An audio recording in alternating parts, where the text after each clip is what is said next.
ગાંધીના ગુજરાતમાં દારૂબંધીના લીરે લીરા ઉડ્યા છે।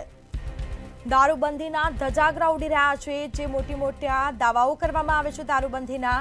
જોધપુર ગોપાલ આવાસ યોજનાના મકાનમાં જનતા રેડ કરવામાં આવી। સ્થાનિકોએ રેડ કરીને હોબાળો મચાવી રસ્તો જામ કર્યો હતો। સ્થાનિક કોર્પોરેટરે દોડી આવી અને પોલીસને જાણ કરી હતી। એક તરફ ગુજરાતમાં દારૂબંધીના જે દાવાઓ કરવામાં આવે છે, બીજી તરફ ખુલ્લેઆમ દારૂનું વેચાણ થઈ રહ્યું છે, ત્યારે પોલીસની કામગીરી ઉપર સવાલો ઉઠી રહ્યા છે।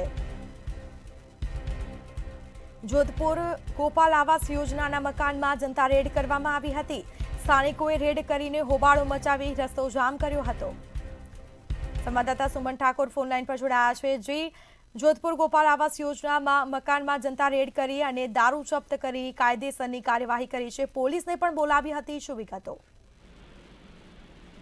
જે ચોક્કસ મને સ્મિતા કહી શકાય કે ગાંધીના ગુજરાતમાં મસ્ત મોટા વાયદા કરવામાં આવે છે। કારણ કે કહી શકાય કે ગાંધીના ગુજરાતમાં દારૂબંધી હોવા છતાં પણ ચારેક કોર દારૂ જે છે તે વેચાઈ રહ્યો છે। સાથે કહી શકાય કે જોધપુર ગોપાલ આવાસ યોજનામાં મકાનમાં દારૂની રેડ જે છે તે કરી હતી। સાથે કહી શકાય કે સ્થાનિક કોર્પોરેટર પણ દોડી આવ્યા હતા, પણ એ તો ખાલી નામના જ દોડી આવ્યા છે। કારણ કે અત્યાર સુધીમાં તમામ જગ્યાએ દારૂ જે છે તે વેચાઈ રહ્યો છે, જાણે પોલીસને બુટલેગરો સાથે હોય તેવું લાગી રહ્યું છે। કારણ કે આટલી જગ્યાએ જ્યારે દારૂ વેચાતો હોય તો પોલીસ શું કરતી હોય છે? ખાલી રેડ કરીને પંચનામું કરી અને જતી રહે છે, તેવા અનેક સવાલો અહીંયા ઉભા થઈ રહ્યા છે અને સ્થાનિકનો હોબાળો જે છે તે મચાવ્યો છે। અને સાથે કહી શકાય કે આનંદનગર પોલીસે રેડ કરીને હાલ તો પંચનામું કર્યું જ છે, પણ ગાંધીના ગુજરાતમાં જ્યારે દારૂ વેચાતો હોય તો એ મસ્ત મોટી ખાલી વાતો કરવામાં આવતી હોય છે। જી,